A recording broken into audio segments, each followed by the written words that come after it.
Hello guys, आज हम discuss करेंगे शॉक।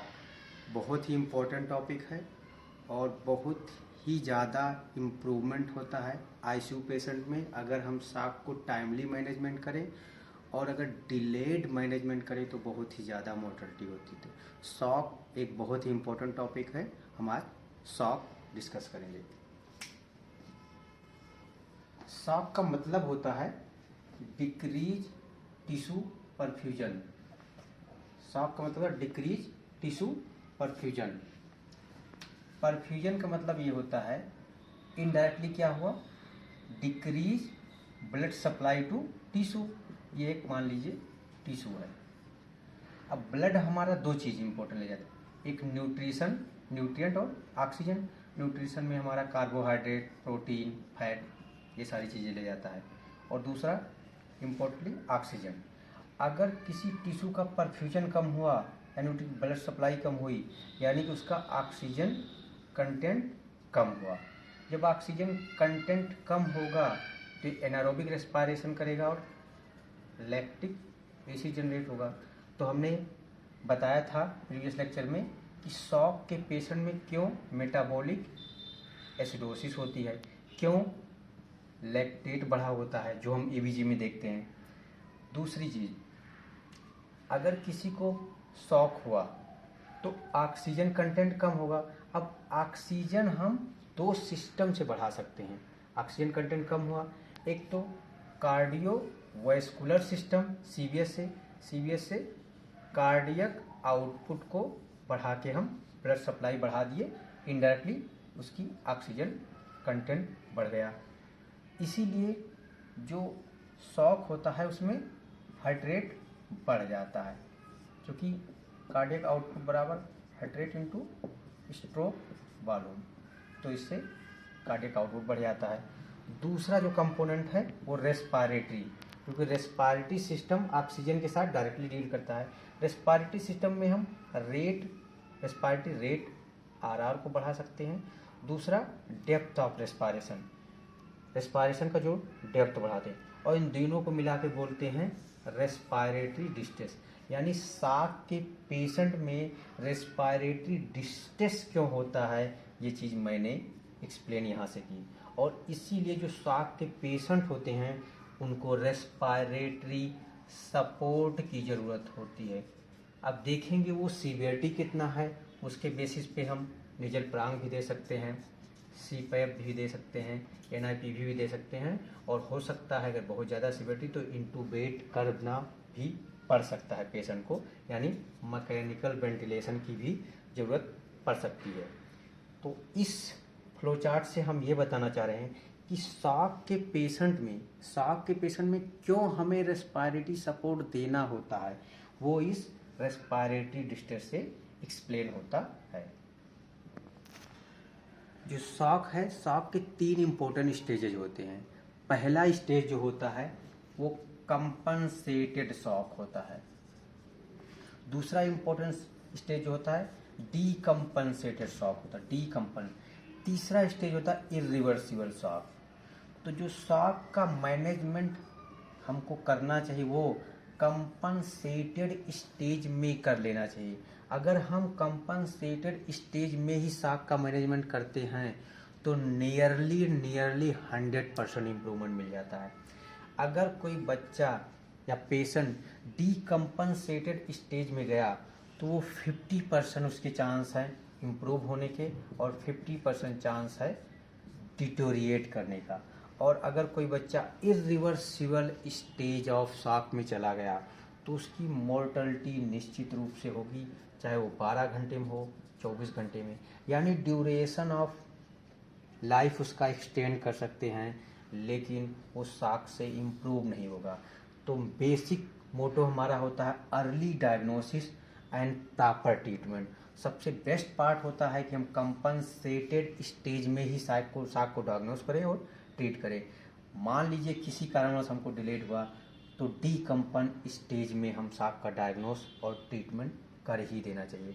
अब कंपनसेटेड और डीकम्पनसेटेड में बेसिक डिफरेंस क्या होता है। कंपनसेटेड स्टेज में बीपी नॉर्मल होता है। अगर किसी पेशेंट का बीपी नॉर्मल है और शॉक के अदर फीचर मिल रहे हैं तो यानी कंपनसेटेड स्टेज में है। अगर किसी पेशेंट में बीपी भी फॉल कर गया यानी कि वो डीकम्पनसेटेड स्टेज ऑफ शॉक में चला गया। तो सबसे इम्पोर्टेंट है कंपन बॉडी कंपनसेट कैसे करती है हम इसको जानते हैं। दो तरीके हैं कंपनसेट करने का।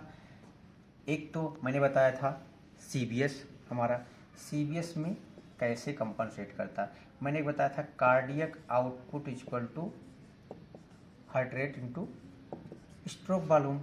तो क्या करता है बॉडी, मैंने कहा था इनडायरेक्टली ऑक्सीजन बढ़ाना है। तो कार्डियक आउटपुट बढ़ाने के लिए अगर हम किसी का हार्ट रेट बढ़ा दें तो कार्डियक आउटपुट बढ़ जाएगा। तो इसीलिए कहते हैं शॉक का अर्लीस्ट साइन ऑफ शॉक क्या होता है, इंक्रीज हार्ट रेट यानी tachycardia. Tachycardia is earliest sign of shock, वो कार्डियक आउटपुट बढ़ा देता है। लेकिन इसके लिए इसके साथ एक टर्म लिखा होता है कि इंक्रीज हार्ट रेट और टैकीकार्डिया इम्प्रूव और increase cardiac output with in A physiological limit. ये बहुत इंपॉर्टेंट है। जैसे हम एक फाइबर बैंड को एक उसकी विद इन फिजियोलॉजिकल लिमिट तक हम खींच सकते हैं, एक लिमिट के बाद उसको हम खींच नहीं सकते, या ज़्यादा खींचे तो टूट जाएगा। उसी चीज़ का इम्पोर्टेंट एक फिजियोलॉजिकल लिमिट, उसको कैसे, जैसे हमने एक एग्जांपल लिए, नॉर्मल हमारा क्या होता है, लगभग जो स्ट्रोक वॉल्यूम होता है वो 70 ml होता है और हार्ट रेट 72 होता है। एक नॉर्मल एडल्ट की बात कर रहे हैं, इसको हम 70 ले लेते हैं तो ये हो जाएगा ml, यानी लगभग 5 लीटर कार्डियक आउटपुट। मैंने एक नॉर्मल लिया। अब हम इसी को अप्लाई करते हैं कि उसको हार्ट रेट बढ़ गया और कैसे वो कंपनसेट। ये जो हार्ट रेट है 70 से मान लीजिए वो 100 हो गया। अब एक चीज़ है, जब भी टैकीकार्डिया होता है, हार्ट रेट होता है, तो स्ट्रोक वॉल्यूम कम होता है, क्योंकि स्ट्रोक जो हार्ट की फीलिंग होती है वो डायस्टोलिक फेज में होती है और टैकीकार्डिया होता है तो डायस्टोलिक फेज कम होता है। तो यानी उसका जो स्ट्रोक वॉल्यूम 70 था वो भी कम होगा, वो 70 से मान लीजिए 60 हो गया। अब हम कैलकुलेट करते हैं, यानी 6 लीटर कार्डियक आउटपुट उसका 5 लीटर से बढ़ के 6 लीटर हो गया, यानी कि with in physiological limit cardiac output बढ़ गया। एक दूसरा एग्जांपल लेते हैं। बॉडी ने, आपने शॉक का मैनेजमेंट नहीं स्टार्ट किया, बॉडी और कंपनसेट करने के लिए उसने और टैकीकार्डिया किया। हार्ट रेट जो 70 से 150 हो गया। अब यहाँ पे क्या होगा, स्ट्रोक वॉल्यूम कब होगा, स्ट्रोक वॉल्यूम मान लीजिए 30 ml हो गया। अब इसको कैलकुलेट करते हैं, ये हुआ 4500, यानी 4.5 लीटर। अब यहाँ पे देखिए, नॉर्मली 5 लीटर था, यहाँ पे कार्डियक आउटपुट, टैकीकार्डिया हो रहा है, टैकीकार्डिया हार्ट रेट बढ़ रहा है, फिर भी उसका कार्डियक आउटपुट नॉर्मल से भी कम हो गया।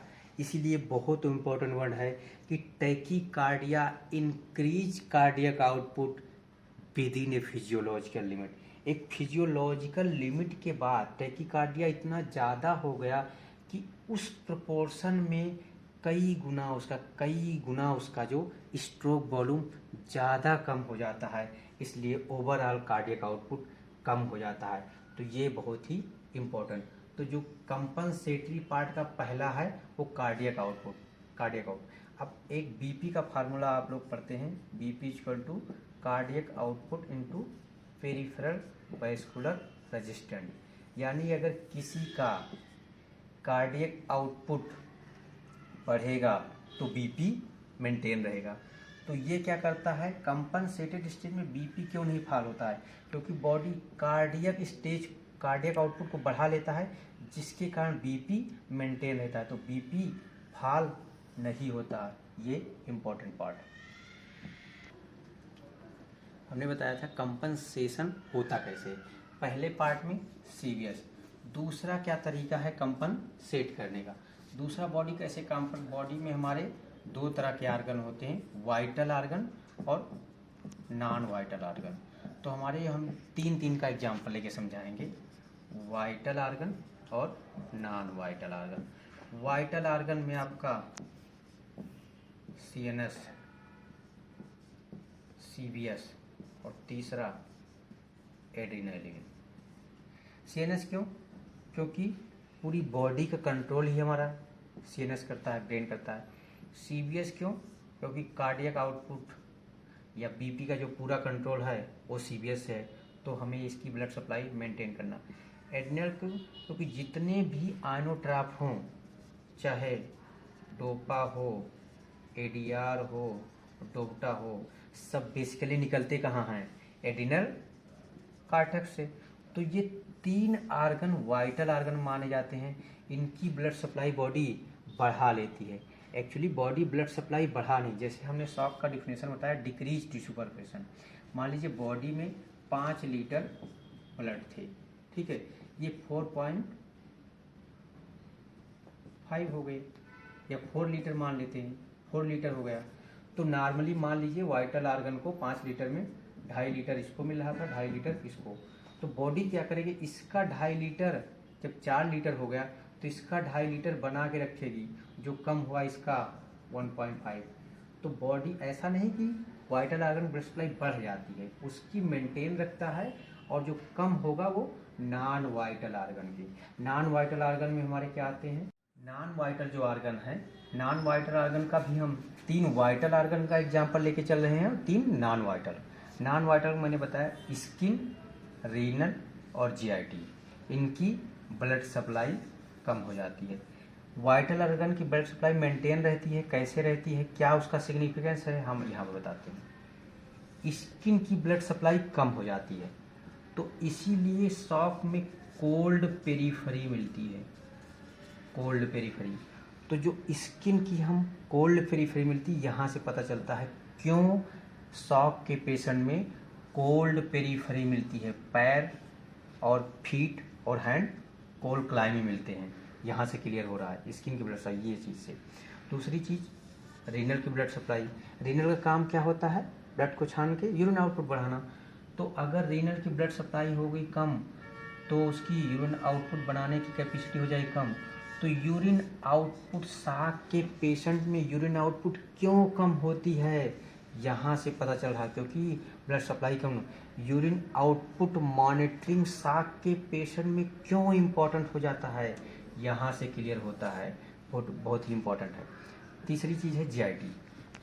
GIT में क्या होता है? GIT की ब्लड सप्लाई कम होगी तो क्या डाइजेस्टिव पार्ट या डाइजेस्टिव सिस्टम उसका उसी तरह काम करेगा? नहीं कर पाएगा। इसलिए जो हम शॉक के पेशेंट को NPO क्यों रखते हैं या फीड स्टॉप क्यों करते हैं, यहाँ से पता चलता है, क्योंकि GIT की ब्लड सप्लाई कम हो जाती है, तो शॉक के पेशेंट को हमें NPO करना है, क्योंकि ब्लड सप्लाई कम हुई, डाइजेस्टिव सिस्टम हैम्पर होगा। तो यहाँ से 3 इम्पोर्टेंट कॉन्सेप्ट मिले हमें कि स्किन कोल्ड क्लाइमी क्यों होता, क्यों हम स्किन का पेरिफेरल टेम्परेचर लेते हैं। दूसरी चीज़, क्यों हम यूरिन आउटपुट पे इतना फोकस करते हैं शॉक के पेशेंट में। तीसरी चीज़, क्यों हम पेशेंट को NPO या फीड स्टॉप करते हैं। ये 3 कॉन्सेप्ट यहाँ से आया। तो बॉडी हमारा कंपनसेट कैसे करती है? CVS सिस्टम से कार्डियक आउटपुट बढ़ा के। दूसरा, वाइटल आर्गन की ब्लड सप्लाई मेंटेन करती है, नॉन वाइटल की कम करती है। वो चीज़ों से हमें ये 3-4 कॉन्सेप्ट अच्छे मिले हैं। अब ये तो हुआ compensated stage.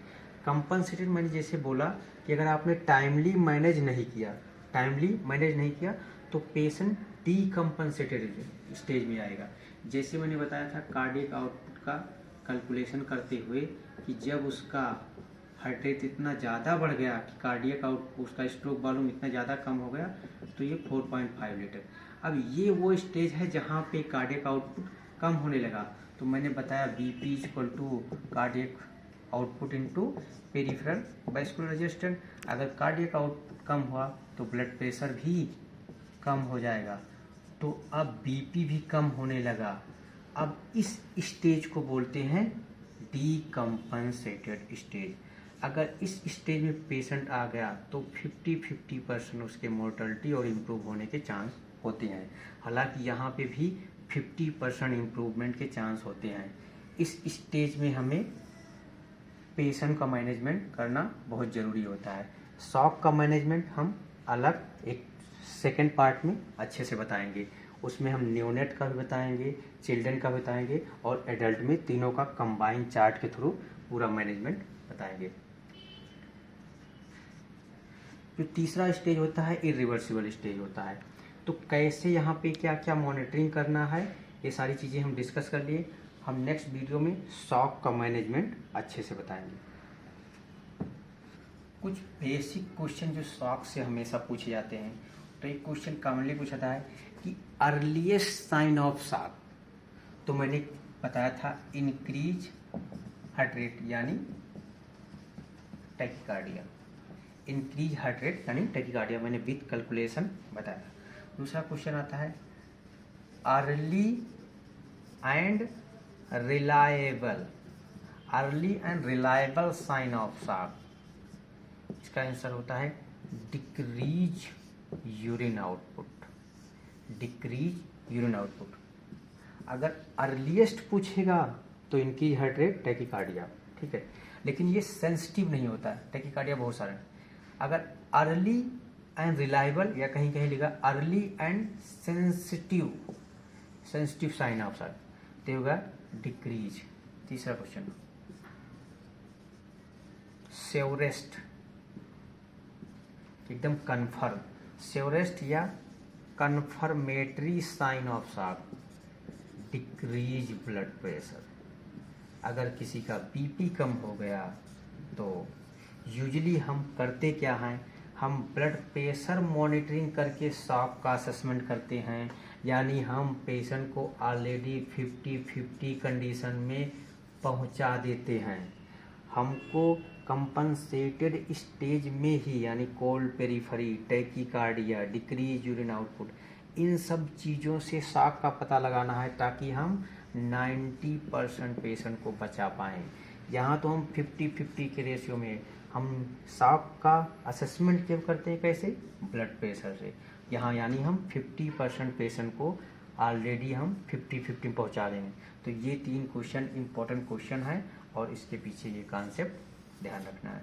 Thank you. Next video में हम शॉक का मैनेजमेंट और टाइप बताएंगे।